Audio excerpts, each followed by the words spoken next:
రామయ్య నువ్వు ధైర్యముగా రావచ్చు అంటాడు. పర్ఫెక్ట్. ఇది కదా అన్నదమ్ములదే. ఇది చెయ్యకుండా ఇప్పుడు రామయ్య ఏమి చేశాడంటే మీకు ప్రత్యక్షంగా కనిపిస్తున్నాయి. వనవాసములో ఉండవలసిన రామయ్యకి పెట్టినటువంటి నియమము కైకేయి మాత ఏమని పెట్టింది? జటావల్కల ధారి అయ్యి వనవాసములో నువ్వు వనము ముని వల బ్రతకాలి అని. సీతమ్మ అలాగే బతికింది, లక్ష్మణ స్వామి అలాగే బతికాడు. సరే పోనీ వాళ్ళిద్దరూ పక్క పక్కనే ఉన్నారు అంటే మీరు నాకు ఇడ్లీ సాంబార్ పెట్టి మీ ఇద్దరు బిర్యానీ తింటుంటే పద్ధతిగా ఉండదు. అలా పాపం వాళ్ళు కూడా ఏం చేశారు? నువ్వు ఎలా ఉన్నావు మేము అలాగే ఉంటాము అని వాళ్ళు రామయ్యను అనుసరించారు.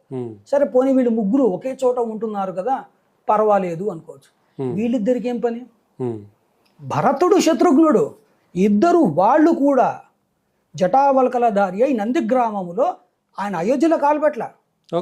రాముడు వచ్చేదాకా అయోధ్యలో కాలుపెట్ల, నందిగ్రామంలో కూర్చున్నాడు. నందిగ్రామం దగ్గరికి రామయ్యని తీసుకొచ్చి నందిగ్రామాన్ని